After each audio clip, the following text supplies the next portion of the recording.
নমস্কার বন্ধুরা, চলে এলাম আজকে আবার টেস্টি টিপস ফুড চ্যানেলে। তো আপনাদের সামনে আবার একটা রেসিপি নিয়ে। তো আজকে আমি চট জলদি কিভাবে মাছের মাথা দিয়ে মুগ ডাল বানানো যায় খুব অল্প উপকরণে, তো সেটাই আজকে আপনার সাথে শেয়ার করবো। তো দেখতে থাকুন কিভাবে রেসিপিটা শেয়ার করি। তো মাছের মাথা দিয়ে মুগ ডাল করার জন্য আমি মাছের মাথা নিয়েছি, একটা কাতলা মাছের মাথাকে ছোট ছোট করে পিস করে রেখেছি, যাতে মুগ ডালের মধ্যে আর কাটাগুলো ভেঙে না দিতে হয়। তো এইভাবে পিস করা থাকলে সবার পাতেই পড়বে। তো সেই ভেবেই নুন হলুদ মাখিয়ে একদম রেডি করা রয়েছে। আর এখানে চটজলদি খাবার যেহেতু, তার জন্য আমি এক মুগ ডাল হাফেরও বেশি সেদ্ধ করে রেখেছি, তার সঙ্গে একটু মটরশুঁটি দিয়েছি, আর একটা হাফ টমেটো সেদ্ধ করে রেখেছি যাতে তাড়াতাড়ি খাবারটা হয়ে যায়। তো সেই সঙ্গে একটা মাঝারি সাইজের পেঁয়াজকে কুচিয়ে রেখেছি, আর রয়েছে একটু ধনেপাতা, একটু কাজু কিশমিশ, কাঁচা লঙ্কা, টমেটো। তারপরে মশলার মধ্যে যা দেবো তো দেখাতেই থাকবো, তো দেখতে থাকুন। তো কড়াইতে সর্ষের তেল দিয়ে দিয়েছি, সর্ষের তেল ভালো মতো গরম হয়ে গেছে। তো সবার প্রথমে আমি এই মাছের মাথাগুলো এক এক করে ছেড়ে দিয়ে ভালো মতো লাল করে ভেজে নেব।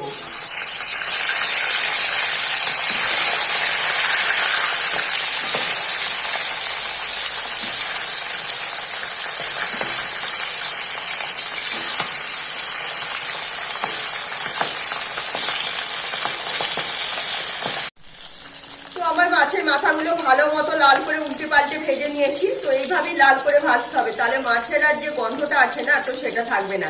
এবার আমি এটাই কড়াই থেকে তুলে নেব। তো এবার আমি ডালটা ভালো মতো বানিয়ে নেব, মুগ ডালটা। তো যে তেল আছে ওই তেলের মধ্যে আমার খাবারটা হয়ে যাবে। একটা তেজপাতা ফোড়ন দিলাম, একটু জিরে ফোড়ন দিচ্ছি, আর হচ্ছে কিনা যে শুকনো লঙ্কা ফোড়ন দিচ্ছি, এই ফোড়নে দিলাম।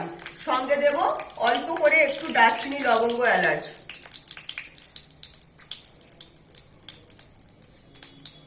এলাচটা একটু ফাটিয়ে দিলাম, নইলে পরে ফাটবে, তো তার জন্য এলাচটা একটু ফাটিয়ে দিতে হবে। তো এই দিয়ে দিয়েছি, একটু ফোড়নটা ভাজা করে নেব।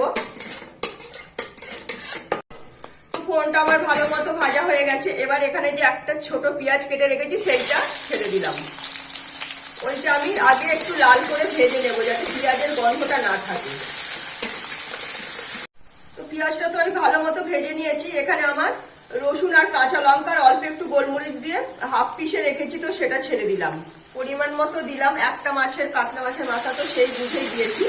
একটু রসুনটা একটু ভাজা করে নেব পেঁয়াজের সঙ্গে। তো এর মধ্যে আমি এবার আদা বাটা দিয়ে দেব।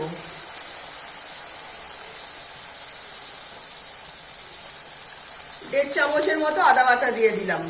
এই আদা রসুন পেঁয়াজ একসঙ্গে প্রথমে ভাজা করে নেব। আর এর মধ্যে আমি যে সেদ্ধ করে যে একটা টমেটো রেখেছিলাম, সেই টমেটোটা আমি এখন ছেড়ে দেব।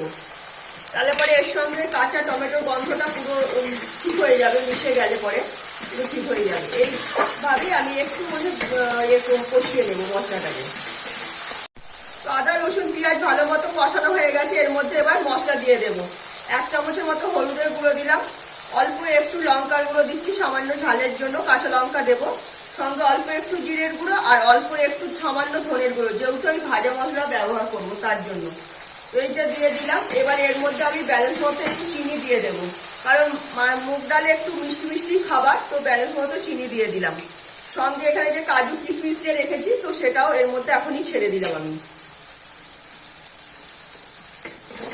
এবার এইটাই আমি একটু ভালো মতো আগে সবার প্রথমে সবকিছু যেহেতু দিয়েছি একটু নাড়াচাড়া করে নেব।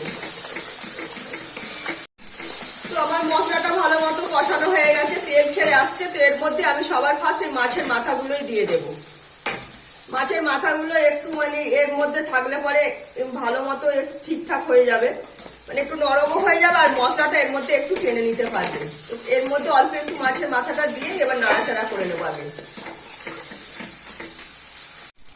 তো মশলাটা মোটামুটি মাছের মাথার মধ্যে টেনেও নিয়েছে আর কি। মাছের মাথাটা একটু নরম হয়ে গেছে। এবার এখানে যে সেদ্ধ করা যে ডাল আছে, হাফের বেশি সেদ্ধ করা, তো সেই ডালটা ছেড়ে দিলাম।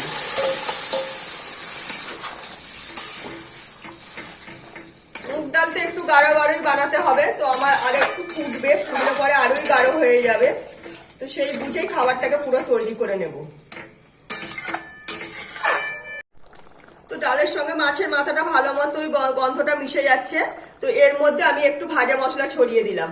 তো ভাজা মশলা দিলে খাবারটা খেতে বেশি টেস্টি হবে। এর মধ্যে রয়েছে জিরে, ধনে, শুকনো লঙ্কা, আর একটু গোলমরিচ। তো এই দিয়েই ভাজা মশলাটা করেছি।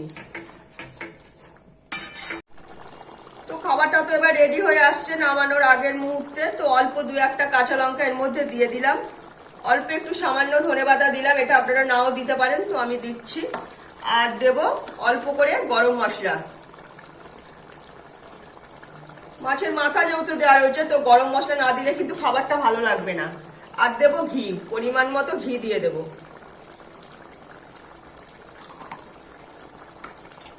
এটাই পুরো এর সঙ্গে নাড়াচাড়া করে নিলাম। দেখতেই পাচ্ছেন কতটা মানে ডালটা গাঢ় তৈরি হয়েছে। তো এটা যখন মানে একটু ঠান্ডা হবে না তো আরো গাঢ় হয়ে যাবে।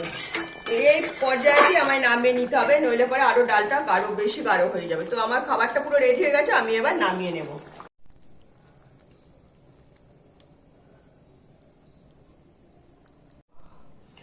তো দেখলেন কত চটজলদি মানে একটা মুখরোচক খাবার, যাতে ভাতের প্রথম পাতে এই দিয়ে ভাত খেতে কোনো কথা হবে না। তো সম্পূর্ণ একদম মানে মুখরোচক খাবারটা বানিয়েছি। তো এই খাবারটা অনুষ্ঠান বাড়ি থেকে কিন্তু কোনো অংশে কম যাবে না। তো অবশ্যই বাড়িতে একদিন এইভাবে ট্রাই করে দেখবেন আমার খাবারটা কতটা টেস্টি হয়েছে। তো ভালো লাগলে লাইক, শেয়ার, কমেন্ট, সাবস্ক্রাইব করুন আমার চ্যানেলটাকে। তো আজকে মতো আমার রেসিপি এখানেই শেষ করলাম। সবাই ভালো থাকবেন।